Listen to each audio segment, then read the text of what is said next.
That's correct. I'm joined now by Doug Lombardi. Doug, how's it going? Hey, really well. From Valve, you've got Orange Box, Yep. which is your total Valve everything software package bundle. it's just the total everything. 5 great games, 1 orange box. Excellent. And you're showing off Team Fortress 2 here today. Yep, we got Team Fortress 2 playable on the 360 here today. And this is the first time people are seeing this. First time in the States. We showed it at Leipzig 2 weeks ago over in Germany in the EA booth there. And this is the first time in the States that we've shown it in public. Just let's jump into it. This is a long-awaited game. Too long, I'm afraid.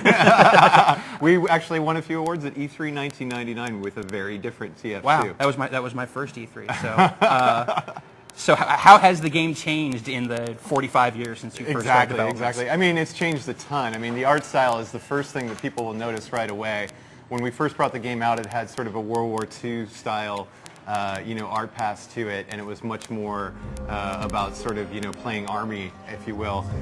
Over the years, we've sort of, moved away from that as that World War II sort of genre has gotten really, really crowded. Sure. And we've come out with something that we feel is both sort of something that gives people really good readability of the characters, lends itself nicely to the humor that evolves in any multiplayer server, but still also has characters that you want to play and want to go into combat with. So there wasn't like a very specific reason why you wanted to go for this cartoony art style. It just seemed like it kind of organically grew out of... It really was the first time we ever had the gameplay mechanic pretty well locked before we did the art. Because the game went through so many iterations, Sure. Each one had some good gameplay pieces that got moved forward.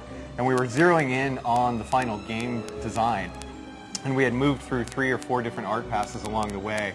And when we said, okay, here's the game mechanic, how can we sort of do this the inside-out way? Usually you see concept art and screenshots before you play the game. Right. In this case, it was the opposite. So we were able to say, how can we custom tailor the art to this game mechanic that we have a lot of strong belief in? So how many revisions into Team Fortress 2 are we looking at here for this art? At what point did you find this? This is a third definite sort of hard, iteration, if you will. The first one was sort of the World War II style one.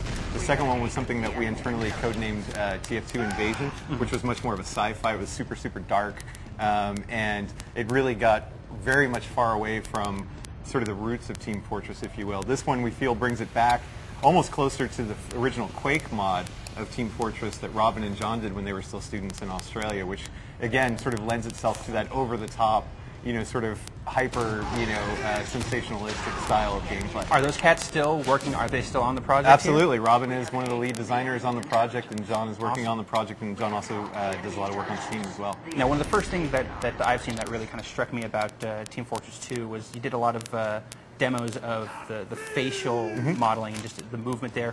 What inspired you to take that kind of a focus on a multiplayer game where that kind of stuff usually kind of goes to the background? It's much more about speed and the mechanics. Well, I mean, a lot of the gameplay stuff is focused on that, right, on the mechanics, and there's a lot of gameplay sort of evolution, if you will, in terms of the new gameplay styles that are in the game, adding things like sudden death, when the server gets stale, when the two sides are just sitting at midfield for too long, and a lot of mechanics like that to advance the sort of multiplayer action genre, if you will.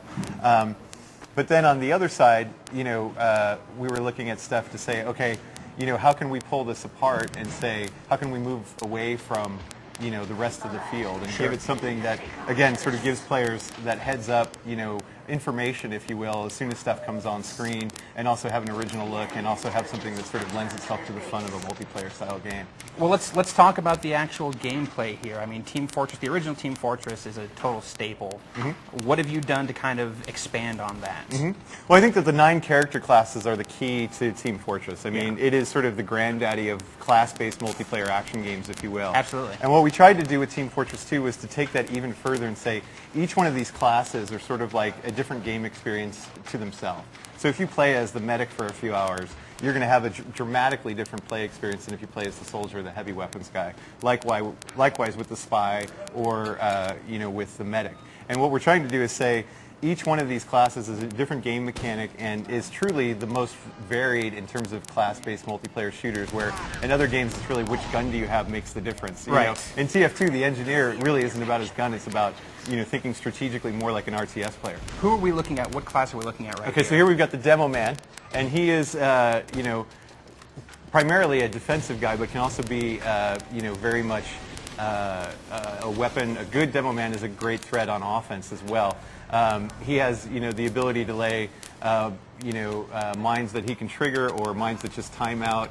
And everybody has a melee weapon as well. One of the things that we did when we went through and looked at the classes from the old versions was to say some of the classes people like a lot are really, really effective, and some of the classes people don't play very much at all. So what we wanted to try and do was to bring the balance up. So specifically on the Pyro and the Medic, folks who have been TF players for a long time are going to find that they're a lot more relevant in TF2 than they were in prior versions. So a lot of rebalancing going on as far as the classes go. Yeah, a lot of rebalancing, changing the weapons that they have. Each of the guys now have a primary, secondary, and a melee weapon, sort of, to give a level playing field of different types of mechanics available to them. And for each one, each primary of one class, there's another class that has a counter to that. So for example, a complementary counter is the heavy weapons guy and the medic.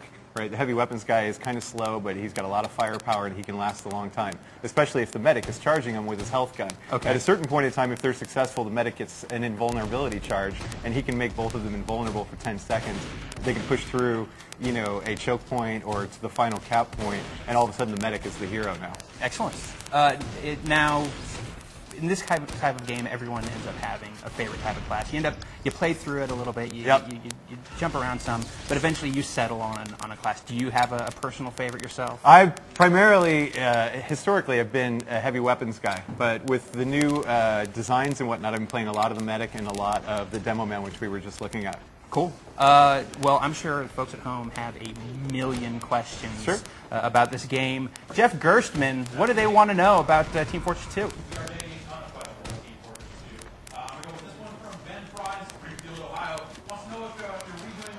Fortress Classic levels. Will there be updated versions of those maps, such as the version of 2 Fort that you've been showing, available at launch? Yep. On launch, we'll have 2 Fort, which is a very faithful recreation of the original Classic. Sort of 2 Fort was to the old TF what Dust is to Counter-Strike today. So that was the #1 map that we had to make sure that we brought forward.